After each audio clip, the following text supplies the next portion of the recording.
آج ہم ذکر کریں گے کہ آقا علیہ السلام کے وصال مبارک کے بعد کیسے آقا علیہ السلام کی قبر انور سے توسل کیا جاتا تھا، اور یہ صحابہ کے دور کی بات ہوگی۔ ایک ہے آقا علیہ السلام کی ذات مقدسہ سے توسل، ایک ہے آقا علیہ السلام کی قبر انور سے توسل۔ سنن دارمی میں اس روایت کو نقل کیا گیا ہے۔ حضرت ابو جوزہ اوس بن عبداللہ اس روایت کو نقل فرماتے ہیں۔ وہ بیان کرتے ہیں کہ ایک مرتبہ مدینہ منورہ میں سخت قحط پڑا، کھانے کی کمی ہو گئی، لوگ پریشان تھے، بارش نہیں ہو رہی تھی، تو سارے حضرت ام المومنین حضرت عائشہ صدیقہ رضی اللہ تعالی عنہا کی بارگاہ میں گئے اور اپنی حالت زار کی شکایت کی کہ بڑے تنگی کے حالات ہیں، بارش نہیں ہو رہی، کیا کیا جائے۔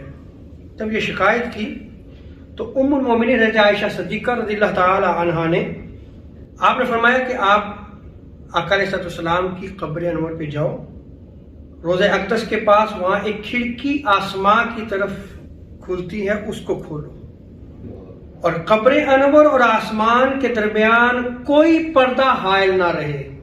راوی بیان کرتے ہیں کہ لوگوں نے ایسا ہی کیا کہ جو روشن دان تھا اس کو کھول دیا، اور قبر انور اور آسمان کے درمیان کوئی چیز جو ہے وہ حائل نہ رہی۔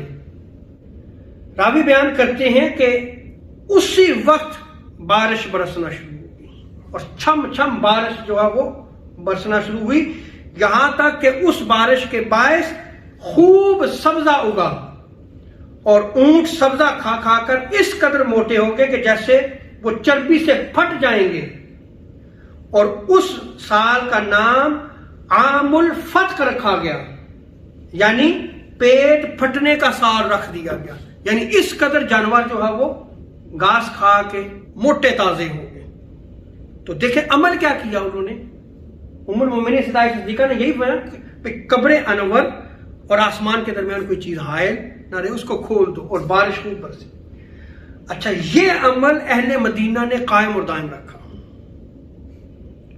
امام سمودی جو بہت بڑے عظیم محدث اور مورخ ہیں، انہوں نے الوفا میں اس کو نقل کیا ہے باقاعدہ، اور انہوں نے امام زین المراغی کے حوالے سے بھی نقل کیا ہے کہ وہ بیان کرتے ہیں کہ ہمارے دور تک یہ تھا کہ جب بھی بارش نہ ہوتی تو ہم اس روشن دان کو کھول دیتے تو بارش چھم چھم برسنا شروع ہو جاتی۔